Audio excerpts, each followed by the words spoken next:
Hello and welcome to Talk of the Toon, Episode 1.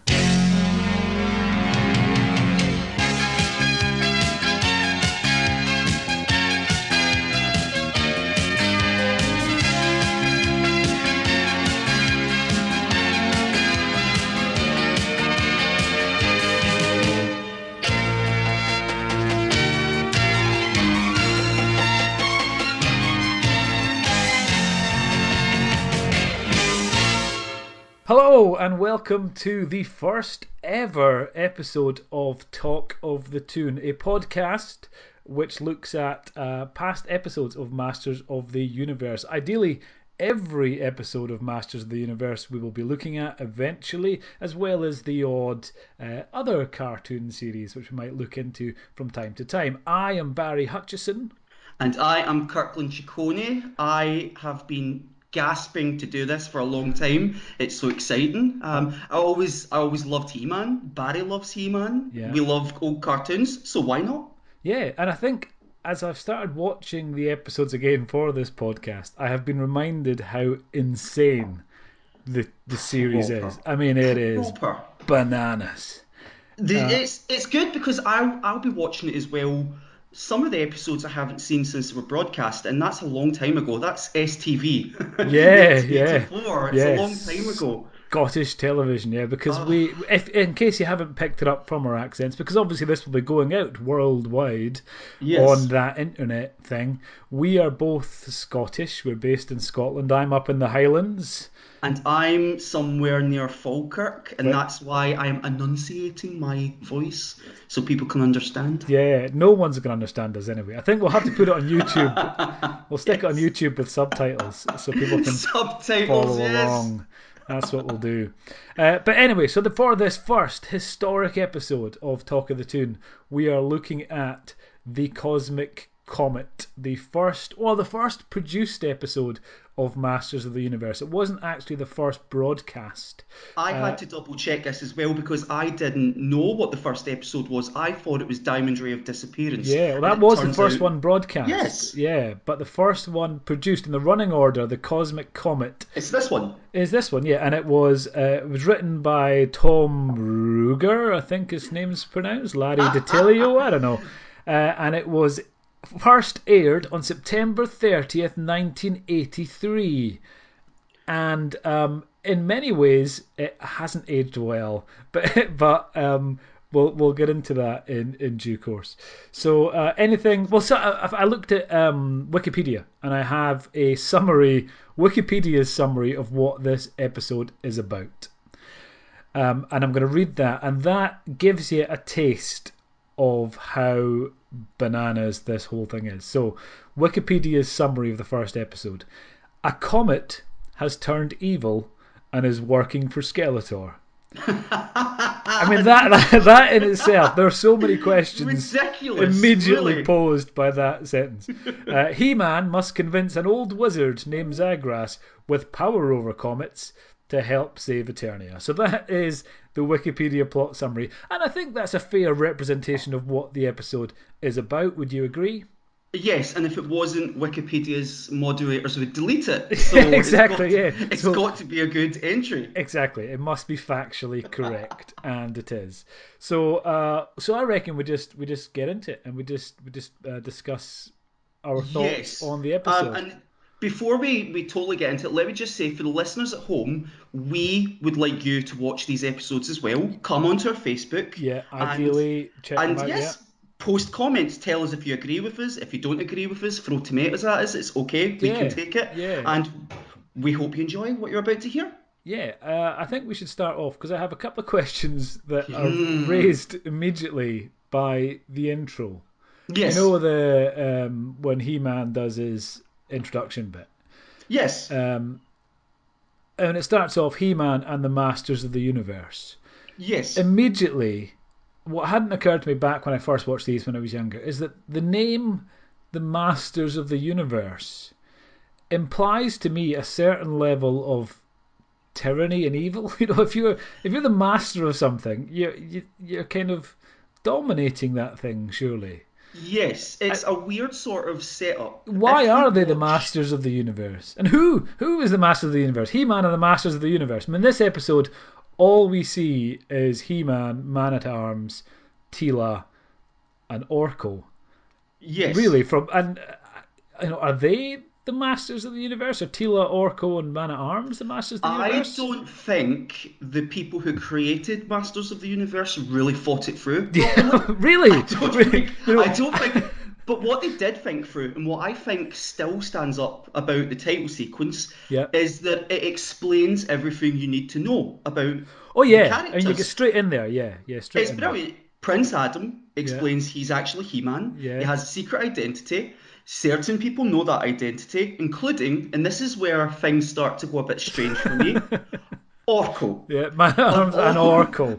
of all the people you could tell your secret identity to, Yeah. why on earth would you give it to Orko? It makes no No, sense. I mean throughout the series, he's demonstrated as being hopelessly untrustworthy. I mean, like he is clueless in every regard. Although I would argue, and this is something we've discussed before, I would argue that Man at Arms Oh my even more God. so.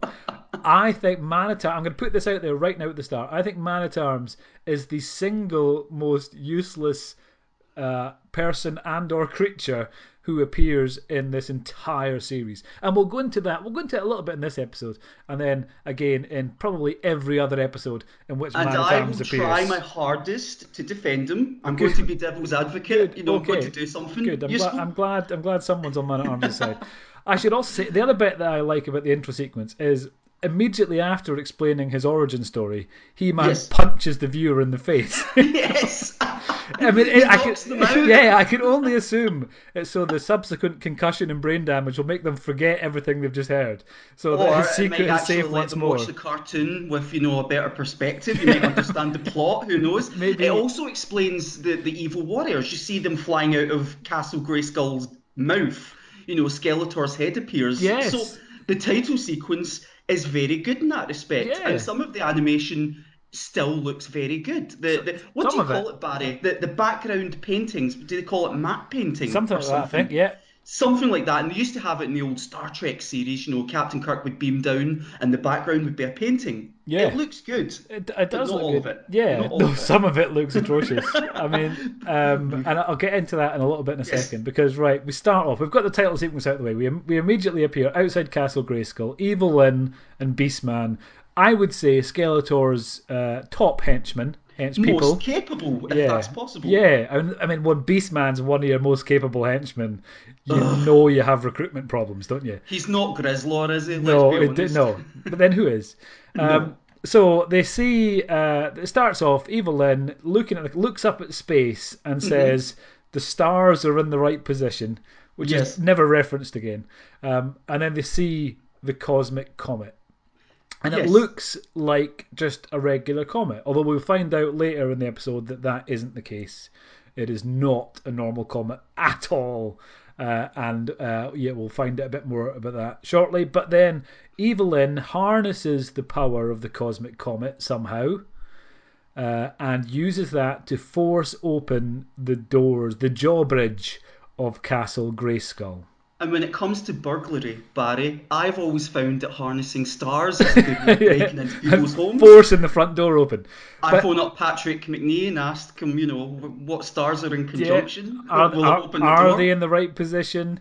Is there a comet passing by? It's nonsense, but it's Yeah, brilliant but they do nonsense. that, and then the door opens, and He-Man is there sitting astride Battle Cat with Man at Arms next to him, and Yes, it looks like they've been waiting there for ages. It looks like they've been standing there for about 20 minutes, just knowing, right? two She's days here she comes. waiting. The stars are in the right position. She's going to be here any minute, and then you get a close up of He-Man. Now, we discussed the art and the animation a minute ago. He-Man in Yes, this first image of him looks like he's had a stroke. One yes. eye, one eye is like angled really badly downwards, as if the side of his face is all being pulled downwards.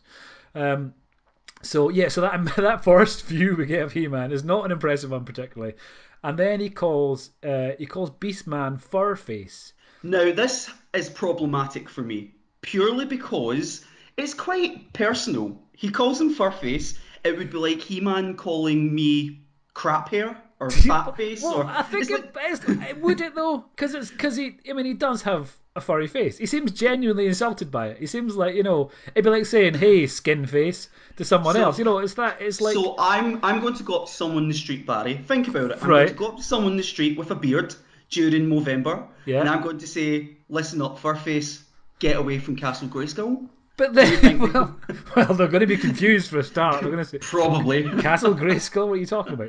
But get away? if their entire face was covered in fur, I think you could. Then again, I suppose if it's like a disability of some sort, it would be. Yeah, no, I'm going to give you that one. I'm going to give you that. It's That's a quite. Channel 5 Yeah, documentary yeah, it is quite ready to mean. happen. Beastman is right to be insulted by it. Although My Furface. he also seems quite surprised though that He-Man's referencing this. He's like, "Furface, is it?" He was like, "Yeah." Why are you getting so personal, He-Man? He could really start a I fight. didn't call you nothing. But then You could Beastman launches into an attack and is immediately picked up and thrown a long way into a muddy swamp. Is it mud though? That's what I want to know. Well, Is it mud? Where does the Eternian sewage go? I don't know. Eternia seems pretty sparse. There doesn't It seem to be does. a It lot. says, does Eternian sewage end up near Grayskull? Has Yeah, He-Man thrown him into a pool of shit? Let's think maybe, about it. maybe. That's why. Although he seems in no rush to get out of it, he's just He doesn't. He hangs doesn't. about there, doesn't he? He's like, "Oh well, as a fair cop." Looking for Stinkor, possibly. Who knows? Possibly, yeah, yeah. And then Evil Lyn launches a magic attack. He-Man deflects it, and Evil Lyn faints. Now, despite the fact that He-Man threw Beastman a long distance into the swamp of shit, Yes. Evil Lyn faints and somehow lands right next to Beastman in the same swamp of shit. Yes. So she presumably faints and then is thrown by He-Man. An unconscious Evil Lyn is thrown by He-Man into a pit of shit. Is that what happens? I don't. Is that a new Mattel toy? You know, the pit of shit. That would be amazing. I would have loved that as a kid. You've got Would you really? probably would actually. Yeah, yeah, Imagine kids would love it, yeah. The but pit of shit from Mattel. That would the be parents wouldn't like it. no. That would be frowned upon certainly. Yeah. The advertising would have been interesting though. But Barry, in all seriousness, when they go down into the swamp, we'll call it swamp right Yeah, now, yeah. there is a really funny comedy squelching sound effect. See if you Yeah. watch the cartoon, and for the listeners at home, correct me if I'm wrong, when they fall into the swamp, it does sound like a squelchy sound effect. There That's is. what made me think. Yeah, that's that because The bog that's of shit. that's what shit sounds like. That comedy squelchy sound effect. It's not getting recorded for Skype listeners, don't worry. But then Sorceress arrives. well, Sorceress not arrives. quite, not quite. Because first of all, we established the first line that Man at Arms speaks. The Right? first time he's said anything or done anything in this episode, he says, "Well, they won't be bothering us for a while." And the sorceress immediately appears and is like, "Wrong! No, they will. They'll be right back." So Man at Arms, his first line is a mistake. He's wrong. Yes. He's immediately wrong. He's established his character right from the get-go. This man is an imbecile. Yes. And I will argue that continues throughout the rest Right. of the series. I have to just say this for the listeners. As you know from earlier, Barry says he doesn't like Man at Arms. Barry hates Man at Arms. Barry hates Man at Arms like Theresa May hates the poor. He just doesn't like Man at Arms at all. Now, I went into this thinking I would defend him a lot. However, and I'm not going to totally give this to you, Barry. You've but watched this episode. yes, he is a bit useless at times. He's not just at times. I mean, throughout everything he does. I'm going to be hopeful Okay. that he is actually better. He gets better. He does something useful. I mean, even saying they won't be bothering us for a while, that's wrong. They'll bother him next week. Yeah, and the week and, afterwards. I mean, they'll and the bother week him. They'll afterwards. bother him minutes later in this same episode. Yes. It doesn't take long at all. And the fact the sorceress immediately shoots him down in flames. He's like, Yes. "No, wrong, mistake." A quick Man at Arms question before we move on. Yeah, Why doesn't the Man at Arms toy have a moustache? I don't know. This is something- I knew No, that was the honestly. question you were going to ask. It always bothered me when the Mattel toys didn't look like the actual animation. Yeah. It's silly, like Clawful. looked nothing like the No, toy. no. We will get into all this at some point in future episodes, folks. Don't worry, this Yeah, this will crop up again and because you again. you would think that with the sheer variety of action figures Hmm. involved, with the Hmm. accessories, I mean, Too Bad has two heads. It's not. You'd think like sculpting a moustache would It's not so be a easy. challenge, would not be difficult. Do they think possibly that kids wouldn't buy the toys if they had moustaches? Maybe, but then I don't. I think when you look at the menagerie of freaks available to collect on in the Master of the Universe range, Yes, who's going to be put off by one man's small moustache? And it's an admirable moustache. To me, it's one of Man at Arms' best qualities. His it's a moustache. mighty moustache. it's It's, you know, it's it's arguably his something of. only quality, as far as I'm I mean, concerned. why Beastmaster didn't call him Furface? Who Yeah, knows? yeah, He that's could true. have. That's true. So yeah, Sorceress pops out and says they've got the Cosmic Comet's coming. Skeletor's going to harness its power. We're all in trouble. And He-Man says, "Well, we'll just have to stop him, won't we?" And then the Sorceress comes out with a line which I was confused by because she says, He-Man says, "Don't worry, we'll stop him," and she says, "It will take more than just courage, He-Man." Now, that's alright, because he's literally the most powerful man in the universe Yes, with a he's a massive master of the sword universe. and a heavily armoured tiger. He doesn't just have courage, he has a lot of other attributes going for him, which will mean that Skeletor is almost certainly going to get the shit kicked out of him. Oh yeah, So I think she's needlessly worrying here, quite frankly. it's such an odd situation with He-Man. Something else that occurred to me while watching this. Prince Adam, and this sort of the next scene really, Prince Adam looks exactly the same as He-Man, Yeah, there's no except difference. there's no Facially, difference. physically, there's no difference. It's literally just different clothes he's It's wearing. not even a pair of spectacles, No, like no, he Superman. doesn't It's adjust the different clothes. hair. No, Nothing. it adjusts his tan. His Yeah, tan yeah, gets his darker. tan darkens just a A little bit. spray tan. Yeah, But as a child, I never ever questioned it. no, You watch it and you just accept that they don't know that Prince Adam is He-Man, even though they look exactly the same, except, he's been on the spray tan. yeah, yeah, and is wearing bondage gear now. That's the Yeah. only difference, really, isn't it? I mean, Whiplash he even He-Man with has punching action figure.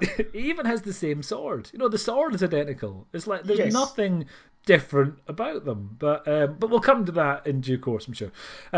So then the sorceress tells them the only way to stop Skeletor harnessing the power of the cosmic comet is to go to see Zagras, and Zagras is the wizard of Zagras Mountain, which to me I hear implies you. there are other people of Zagras Mountain. Is there a baker of Zagras Mountain? Is there a cobbler of Zagras Mountain? But he's the wizard of Zagras Mountain. Not only, though, is he the wizard of Zagras Mountain, he's the keeper of the comets, a role which I would like to say now makes zero sense. No, Like it makes no none sense. whatsoever. The job of Keeper of the Comets is a mystery at this point in the show, and I would argue it remains a mystery until after the final credits. I still have no clue what the role of Keeper of the Comets actually is. He just causes trouble. He does, he does. Zagraz is literally the worst character in He-Man. Yeah, How you feel about Man-at-Arms? I couldn't bear Zagraz. He was no, like on the verge of Shakespearean lunacy for the whole episode. He yeah. was constantly hamming it He's up. clearly delusional. I mean, And deranged, yeah, possibly. and he's also seemed to be animated in a slightly different style. It's like he's come from an Asterix cartoon, and they've just borrowed him from Yes. that. There's something different about his animation. I don't quite know what exactly, but he just looks different. So anyway, they know the plan now. They need to go and see Zagreus. They go back to the palace for some reason, and Man at Arms and Adam tell King Randor that they have to go on a top secret mission for the safety of Eternia. They can't even tell the I king. know, why can't they tell him? The They're, king is like the emperor of the entire yeah, universe. It and, makes no and sense. why don't they just say, yeah, we're just popping to see an old mad bloke on a hill, which is what they're doing. No, there's nothing about this mission which should be secret. They could just tell them they're going to visit, their granddad or something. Yeah, we're just, we're They just could lie. we're just off for a bit. Don't make it sound more important than it is. And though what I did notice is, and what I notice in every scene with King Randor, is how disappointed he is in Prince Adam. Well, He's I didn't notice that as a child. I no, didn't. nor But did you I. see it now. You He's see it so now. judgmental. He's like, well, at least you're doing something useful. It's like Yes, really, really disappointed in him. I think he would be happier if Prince Adam was a womanizer who got Yeah, drunk I all the think so. time. Yeah, if he was just knocking women about, drinking heavily, I think he'd be I'm up for that. But just kind of strolling around the palace, sleeping a lot, which he seems to do in other episodes, and just kind of being a bit lazy is how he sees him, and he's just massively disappointed in his son. To the No extent, wonder. yeah, but Adam must, I'd imagine Adam has only recently got the power to transform into He-Man. It's not, he didn't have it as a kid. So Adam's childhood must have been horrible. Well, I Just, mean, what age is he meant to be? This is a oh, stupid I don't question, but know, it's an because important one. What age is sometimes, looking at the animation and the drawing, sometimes he looks like, mid-20s, other times yes? he's 50 plus. When you look at the way he's drawn, he's an elderly man. His Um, voice is quite young sounding, though the actor who yeah, portrays him, and Adam, it's Adam part of certainly. Prince Adam, they put this echoey effect on He-Man's voice. He-Man. Yeah, Adam sounds quite. I would say Adam's kind of in his 20s. That's what I'm Yes, reckoning. Would you agree? I'm thinking he's a little bit younger. I used to think he was like when I was 5 years old. Prince Adam was about 40 to me, but now now I'm at a certain point in my life. He looks. I would say maybe he's 19, 18 or Wow. Do you 19, think? possibly. Do you think? Possibly even younger. But He-Man, the actor switches his voice. As you said, they put Yeah. an echo Yeah. effect on it, but he also deepens his voice and Yeah. speaks, Obviously. you Yeah. know, Well, like and that. that's So one of the many tricks he employs so that people don't realise that Prince Adam and He-Man are the same character, despite them looking identical better than a pair of in every spectacles. way. Yeah, just slight deepening of the voice, Should have gone to quick Specsavers. quick spray tan, sorted. But anyway, King Randor tells him to take Tila because this is an important mission, So Adam and Man at Arms, because Man at Arms knows Adam's secret, they're a bit concerned, but they take her along anyway. Hmm. And they bring Orko because why wouldn't you bring a court jester with you on an important Oh, mission? And then we cut to Snake Mountain. Now, Snake Mountain was always my favourite location in when I watched the cartoon when I was younger. I love Snake Mountain. the toy was amazing. I desperately wanted the toy, but I couldn't get it, and I did have the Fright Zone, Hordak's Fright Zone, which had a puppet and Yes. slime, which was nice, but I desperately wanted Snake Mountain, but I never got it, and it's that's haunted me ever since. So I still think Snake Mountain is still my favorite location in Eternia, Hmm. but I was reminded again just how bananas this whole series is with this first scene in Snake Mountain. And Skeletor tells them, Skeletor, Evelyn, and Beastman. Evelyn and Beastman are now cleaned up from the swampy shit. And Skeletor says, we're going to join hands and bring together our mystic powers. Ring a roses, Evil ring a except roses. with evil power. Yeah, but now mystic powers. Skeletor, yes. Evelyn, yeah, she's an evil witch. Beastman, does he have mystic powers? His his power to control animals is probably maybe it's mystical, maybe it's a natural Maybe he thing, just but he talks to seems to them. have Maybe yes, he it's seems to pheromone based of some kind. I don't know. see. He's like me with my dog. You can just pat the dog in the head and it knows what He'll you do. You want, can you give it a know. biscuit and he'll do what you want. Yes, That's a. exactly. But you don't often see him actually controlling animals, do you? I mean, You I'm don't. quite a number of episodes in, and I've yet to see him controlling animals. But okay, we'll accept that he has some form of mystic powers. And then so they join hands, ring a roses, and Skeletor says, "Let our evil grow, let it reach out." Good laugh, and it Thank does. you. It becomes a glowing sphere of evil, and it merges with the Cosmic Comet. Yes. And Skeletor, of course, gloats because that's what Skeletor does. Classic pose. He throws his arms up Yeah, and arches backwards and just and just laughs. shakes his He just hands to the laughs. sky. But what I love in that scene, while he's doing that, if you look in the background, Evil Lynn is standing with one hand on her hips, like, well, this is doomed to failure. She knows before it's even begun that this is You're not going going to into the pan pit out. of shit, is what she's thinking. She knows this is not going to pan out well. But so anyway, we've got that. We've established the Cosmic Comet, which is now under the control of evil. It's now been turned evil by Skeletor and Evil Lyn and Beastman. And then we cut to Zagreus Mountain, and this for me is where the madness really takes hold of Hmm. this episode. and we meet Zagras for the first time. Now we've mentioned Zagras. I would say it's safe to say that neither of us are a big Zagras fan. He just seems so useless. The fact that he has this power to control these comets, we still don't know Does why he he? controls them. No, he doesn't demonstrate that really. No, he doesn't. He doesn't. He I mean, he mentions it a number of times, but it just makes me think that he's delusional. He's got no power whatsoever. But anyway, he says we cut to them, and all our heroes are there. We've got Prince Adam, Tila, Man at Arms, and Orko are there. And Zagras tells them that he hasn't had company in 100 years. And I because would no one wants to go near him no, because he's dangerous. because he's a dangerous lunatic, and his house Yes. is a stone bench in a hole. So it's no one's going to swing by. But so he comes out with this bullshit story about how he is responsible for the cosmic comet turning evil. Now, Yes.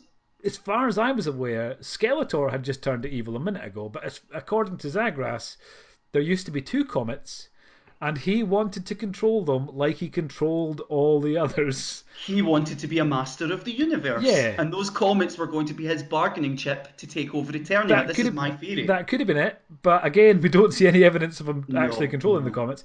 But then he does this, and his voice and the way he delivers his lines is oh, I use too much power, don't you know? Yeah, Don't you know? He keeps he's saying, too "Don't much. you He's know?" I too know. too hammy, far Yeah, too hammy. yeah.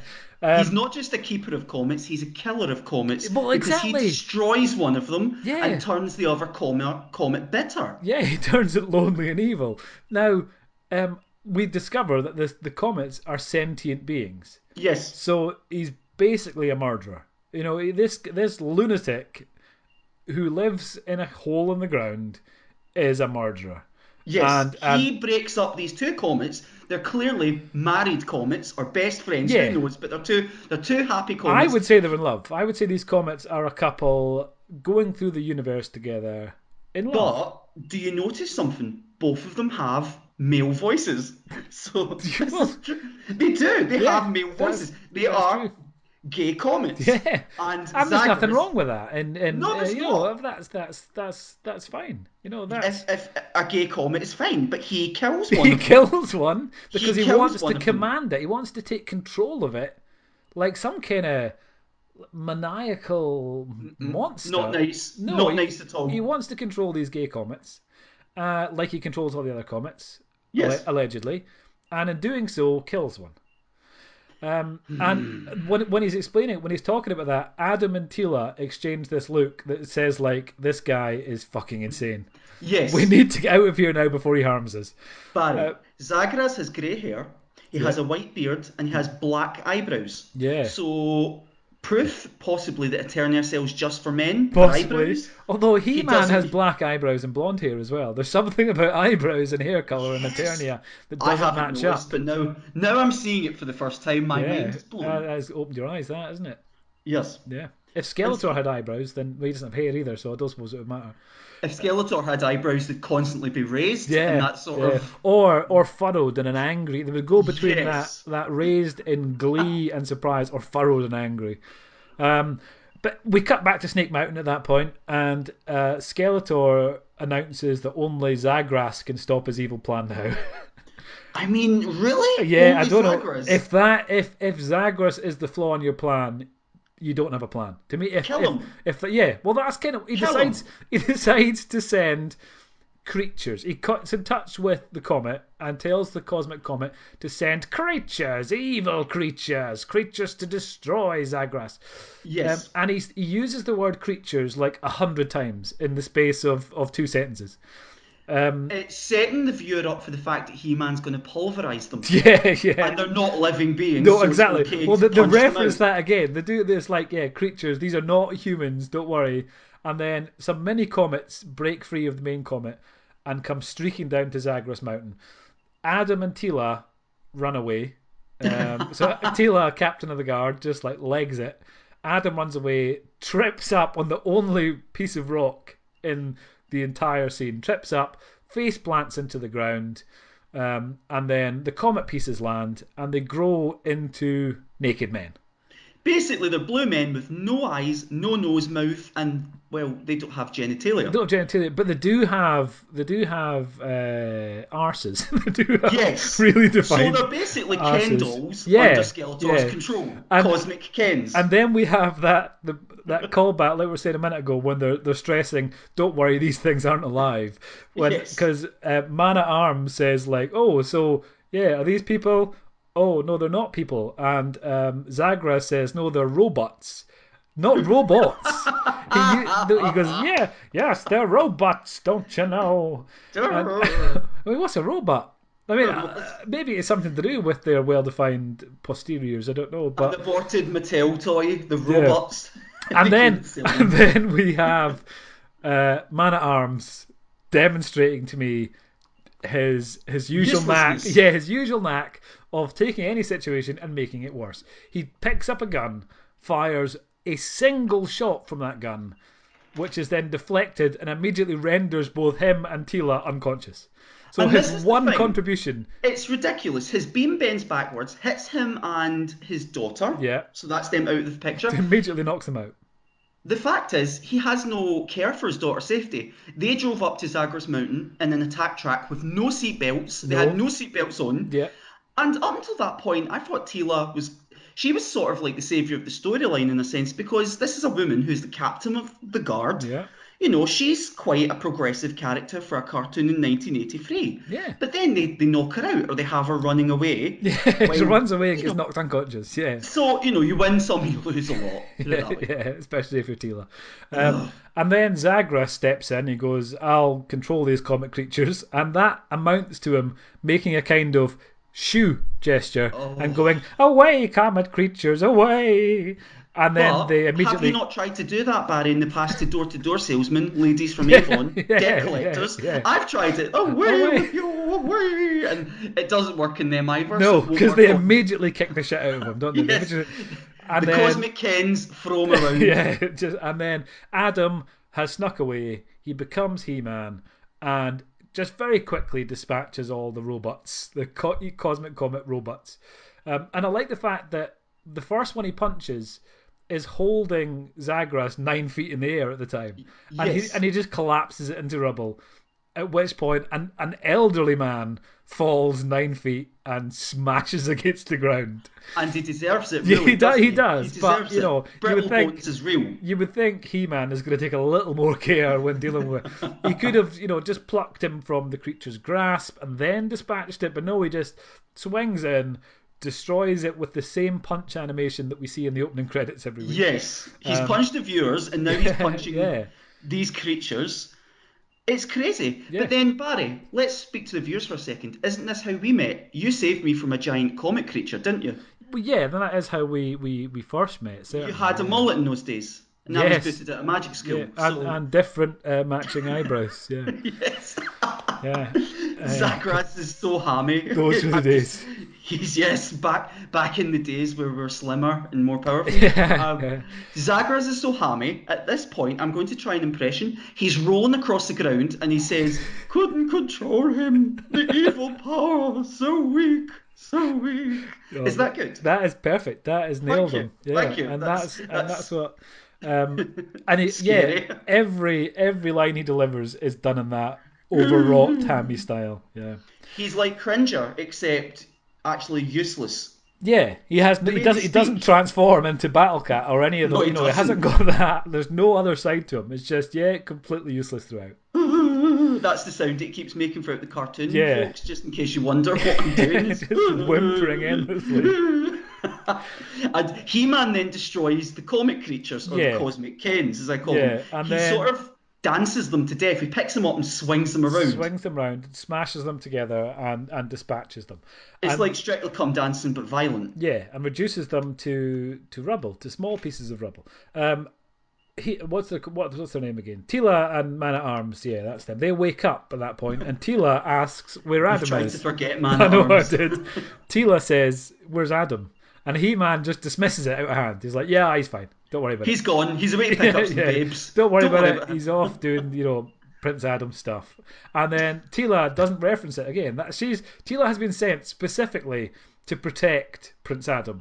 Even Tila. thinks he's an idiot. You Yeah, know, she's like, yeah, no one well, cares for yeah, it him. doesn't matter. Doesn't matter. You'll be fine. And then Orko says Zagras has been hurt, which is no surprise because he's fallen 9 feet to the ground. He's been hurt by He-Man. Yeah, essentially. Yeah, an elderly man has been attacked by He-Man. So they Mm. pick him up. Meanwhile, Orko uses the sleeve of his robe or body, whatever it is, to hoover up some small pebbles from the comet. So he thinks these comet pieces might come in handy, Very useful. and he hoovers them up. And it's a small amount of comet pieces, I would argue, that he hoovers up. It's not much. You see them later on. It's a smattering. It's a handful of comet pieces.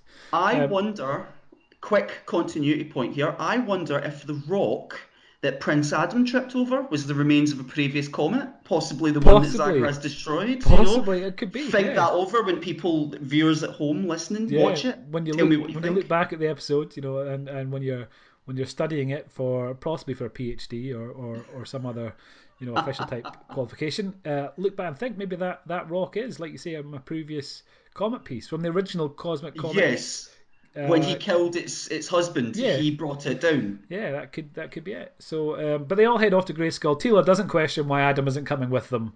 They just jump back in attack tracks and they head off to Grayskull. And then we see Zagras really milking it, lying down on a bed made of stone in Grayskull. Probably another comet that he's destroying Yeah, just sheared in for half. furniture. Yeah. And the sorceress, He-Man says, we'll head off to Snake Mountain and we'll leave the sorceress and Orko to take care of the injured Zagras. And again, I question, why leave Orko? Why think this is an elderly man who's had a tumble, he's probably broken his hips. Who's best to take care of him? The inept palace magician. It just isn't believable. No, no. It just I mean, everything else in the episode is entirely rock solid, but this, I like the use of the word rock, rock solid. the choice of leaving Orko as a kind of a nurse to the injured Zagras. It's like they want him to die. Yeah, I know. I think you get that impression throughout. They don't. I think they're very much in the same line of thinking as us, in that Zagras is not someone they care for, He's not caused it someone. all. Yeah, he's responsible for all this basically, and now it's another mess for He-Man to have to fix. So, but they head off to Snake Mountain, and Skeletor sees them coming and sends Beastman to slow them down, while he and Evil Lyn call on the power of the Cosmic Comet. Now, again, I wasn't sure what the logic of the Cosmic Comet is here, because they gave it evil power, but they can draw power from it in order to do evil things. It seems to be some kind of, I'm not sure if it's constellations or the comet has like a weird radiation that they can mystically drain. It's dangerous though. Oh, so, You I mean, can't it's a wrong one. It's got a power of some kind. And Skeletor keeps abusing it, He basically. does, yeah. He's abusing this widowed gay comet for his own nefarious ends. Why did we watch this madness in 1983? This is Don't crazy. know. It made sense then, but Yes, so it did. so do that, and then the bit that I like, he sends Beastman in a vehicle. He says, "Take the basher and slow him down." And we find out what the basher is shortly. But it then cuts to attack tracks, and attack tracks says, "Arrival in 2.079 seconds. All passengers be aware. Old Bonehead is probably waiting." So Man at Arms has programmed the computers to assault people. I like the fact that it's got a bit of sass. I like the Yes, attitude. yes. But arrival in 2.079 seconds. That's pretty much just saying we're here, isn't it? I mean, Yes. if you're due to arrive in 2.079 seconds, you've basically arrived. But despite this, they then get attacked by Beastman in the Basher. Now, the name the Basher to me conjures up a heavy, solid vehicle like a tank. I would think Yes. the Basher's a tank, but it's a very light, dainty flying machine which Beastman comes swooping in on, and Attack Track immediately shoots its wings off, and they both land in a pit of shit, which is Basically. a recurring theme in the series. They were probably trying to sell Beastman complete with the Basher toy that week. They probably had Probably. like a Toon 1. Yeah, but just you think, what we'll call this quite dainty, elegant flying machine the Basher. Yes. There is no logic to that name Because calling it the whatsoever. Kill Cruiser would probably, not work because it's got Yeah, the word but kill in it. that's Something true. nice and cool. Yeah, but the Basher just seems so like a blunt instrument to me. Yeah. But him and the Basher land in the pit shit, which is presumably the Snake Mountain sewage system. Yes. Skeletor and Evelyn jump down from Snake Mountain, which is very high up. They jump at a remarkable distance and are unhurt, and we find out they've been charged up with the power of the Cosmic Comet. And Skeletor says, bow before the new ruler of Eternia. And He-Man says, you'll be ruling from a dungeon cell. So still ruling then. Still, yeah, Yes. you're still going to be in charge. Don't get me wrong, but we'll put you in a dungeon. So like if you're in charge, just ask to be removed from that dungeon, and that'll be fine. Surely, That makes an insane amount of sense. you'll be ruling from a dungeon cell, right? So Yes. as long as I'm still in charge, that's fine. I can work with that. He-Man should just have said, "Rule this," and punched him into Snake Rule Mountain. this, bitch. That would have been the end of it.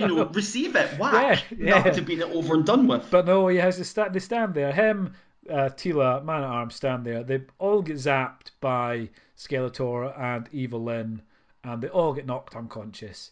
And then they are immediately teleported by the sorceress back to Castle Grayskull, which makes me think, why couldn't the sorceress just have teleported them there in the first place rather than send Exactly. them and just teleport them Because into Snake Mattel Mountain? have toys they want to sell. They Yeah, want to that's sell the true. attack track. Yeah, that's true. I never had an attack track. Did you have the attack track?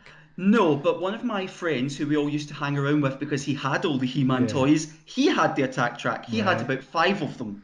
So Wow. that was Why would you need that 5 attack tracks? What? because his mum was a single parent and she just Right. bought him everything he She was wanted. right, desperate, So desperate to keep on living with yes, her.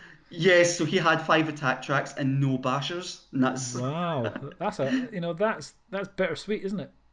well, it was bittersweet for us. We got to play with all those attack tracks. Yeah, and then had to leave them behind and go home to your Yes, attack trackless house. a stone bed. Yeah, with an elderly wizard lying on Yes, top of it. that we all used to Um, slap. so they go back to Grayskull. Everyone's now awake, and Zagras has a plan. And I use that word in its loosest possible sense. I'm going to sigh. Yeah, It's a plan. because He-Man says, well, we'll try anything. That's the level of desperation we're at. Then Zagras says, if we could make another Cosmic Comet and fill it with the power of good. Now, if I was He-Man, I would have said, I'll stop you there. Yes, That's fucking ridiculous. But but he didn't. he goes, fair enough. I said I'll try anything. Let's try that. And then they say, but unfortunately, we haven't got any pieces of the Cosmic Comet. But then Orko deposits the handful of pebbles. And, you could fit them in the palm of a grown man's hand, I reckon. Yes. There are maybe 20 to 30 small pebbles. And I they mean, say, it's a lesson in recycling. He Yeah. hoovered them up and kept them Yeah. for this moment. And then it cuts to them having put the comet back together, and the comet is huge. And it is made up of boulders that are larger than He-Man's entire torso. Now, And that's large. where did they come from? Did they make magic the other pieces bigger? Because these are enormous chunks of stone. Orko is like a walking, well, not even walking, he floats. He's A a floating, floating, yeah. talking pocket dimension. He can just pull out an enormous comet worth of stones, it But I looks mean, like. each piece is 3 times Orko's size. Yes. They are sizable pieces of comet that they've Very managed to large. fuse together. And the pieces are still evil, so Zagras says you have to touch them, touch the comet. You have to fill them with love. Yeah, touch the comet and think of good. Let your good and your love fill the comet. So they do that, and the comet says thank you. And I think that's our first example of the comet speaking. So, And it speaks in a really deep voice. Thank you for doing this for me. And for giving me love. yeah, that took me by surprise. I hadn't been expecting the comet to speak. I know I knew it No. wasn't a normal comet by any stretch of the imagination, but I wasn't expecting it to speak. So that kind of Talking green tigers, we can deal with. yeah, absolutely Talking dragons, acceptable. Talking comets, bizarre. unexpected. Very. Unexpected, certainly. So we've got the comets now. So we've now got a plan. We've got a workable plan. We've got a good comet that's filled with love. Skeletor and Evelyn and Beastman are now on their way. They've summoned the Cosmic Comet just to flatten Grayskull. They've decided, forget the secrets of Castle Grayskull that they've been hunting for They've had enough. they just want to flatten it. Flatten the place. Just Get flatten rid of it. it. They've heard the Zagras is there, and it's like, right, fuck him, take him out. We'll Yes. hit him with the Cosmic Comet, and we'll just start from scratch. So they're flying in to watch the fireworks, and then we cut to Zagras trying to use his power over the comets to make the other comet fly. Oh my god. And I don't know if you remember how he does that. His attempts to make it fly, he stands next to it, he makes a waving motion with his hands and goes, "Fly away, comet friend! Fly away! Fly." You know, it doesn't work. And it's like, oh, I'm trying. I'm doing my best here. But I need your help, Zagras. And Zagras is, he's lost confidence over the years. Yes. And he doesn't think he can do it. I can tell by looking at him that he's lost confidence. His shoulders are stooped. He's not a confident man. But then Skeletor probably suffers from depression because he looks a bit blue. Yeah, he does. He does. I had to say that. Yeah. I just realised. But I think if I was Skeletor, I would also be feeling pretty down about myself. Because you're all these plans and best laid plans. None of them work. None of them work. Although calling some of them even plans is generous. Let's be fair. So flattening Castle Grayskull makes sense. Yeah. However, Zagras is telling a comet to fly. Yeah, and the comet is trying its best, but they need a bit more time. So the sorceress makes He-Man fly. The sorceress uses her magic power, which I don't know why she didn't just do that for the comet. She makes He-Man. She makes He-Man fly. Sense. He-Man flies up, grabs the evil cosmic comet, and holds it there in midair. He-Man gets into a fight with the evil comet in midair. You see him using all his strength to hold it back. But I would argue he's doing nothing. He's braced against nothing. He's in midair. So it's the sorceress that's using all her strength, surely, to hold this thing back. Which makes me think, why do you need He-Man in the first place? Why not just hold it back with your magic? Because that's what she's doing, just using He-Man as a kind of buffer between the two. She's just got to make him feel useful, I suppose. Yeah, I suppose, because He-Man's got to save the day ultimately, isn't he? Otherwise, it's not his show anymore. So Zagras manages to convince the Cosmic Comet to fly. Teela gives him a pep talk, kind of like, "Come on, you useless bastard, get it to fly." So he gets it to fly. Get a grip. Yeah, pull it together. The two comets collide together, massive explosion, and then they're fine. They're both okay. They're both intact, and they're both now good. They're reunited, and the evil Cosmic Comet says thanks for helping him find, see the light and true love and become good again. True love, even though that's not the other comet. That's just pieces of that same comet. So now it's he's just split himself in two. And they keep saying, "Oh, they're reunited." It's like they're not reunited. The other one's still dead. It balances it out somehow. Perhaps the Cosmic Comet was always split in two, and its power was separate to keep it in balance, good and evil. And when one of them was destroyed by Zagras, the incompetent bungler. Yeah, murderer. Let's not call him a bungler. He's a murderer. Yes, he's a murderer. Perhaps the balance was tipped the wrong way, which allowed Skeletor to take control. Who knows? I mean, that's plausible. If that had been explained at some point during the episode, that would have made the actual episode, of course. There is no logic to the episode whatsoever. But they say so. The two comets shoot off together. This is all within the atmosphere of the planet Eternia. There's not comets as we know them in space and a long way away. These are large lumps of kind of fiery rock inside the atmosphere of Eternia. And Skeletor, Evelyn, Beastman flying towards Grayskull to find out if it's been flattened, and the two comets knock their flying machine out of the air, and they land. Where do they land? In the shit swamp. In a pit of shit. That's where they land. And that's it. And then we cut back to the palace where Prince Adam is demonstrating some remarkable telekinetic powers and making 3 balls fly around his head. Everything in Eternia is filled with magic. Yeah. Even the comets, probably the cutlery as well, let's be honest. Yeah, and then even though he's doing that, King Randor is still disappointed in him. No. Even though he's making objects levitate around his own head on his first attempt, King Randor is still disappointed. What does Adam have to do to please that man? Kill Zagras. I would do it. Just stand up and slit Zagraz's throat. Yep, It's that's that like done. Eternia is so decadent. The kingdom, the palace is decadent, Yeah. and nothing will please King No, Randor. His son just but doesn't do it. everything else is sparse. There's nothing Yes, else. There is the castle, there is Snake Mountain, uh, and there's the palace, and there's very little else that's it. going on. And then we get the moral at the end, and I think it's very appropriate to me that the moral at the end is that we all fail sometimes. And what's appropriate about it for me is that it is delivered by Man at Arms. The man who fails more than any other character in the Masters of the Universe series tells us that we all fail sometimes, but try again, which I think is a personal motto that he probably subscribes to. That was Man at Arms' moral, but what did we learn today? We learned a very important lesson. We learned that loneliness is a bad thing. Loneliness, Barry, can sometimes drive people to do bad things. But worse, loneliness can sometimes also drive comets to do bad things. It can make comets susceptible to mind control Yeah. because comets probably have minds, I suppose. But that's what this taught me. I've learned so much today. I've also learned that if dinosaurs had magical powers, they could probably prevent the comet from smashing into planet Earth and killing them all. That is the moral that I have learned today. Loneliness is a bad thing. Try and avoid it.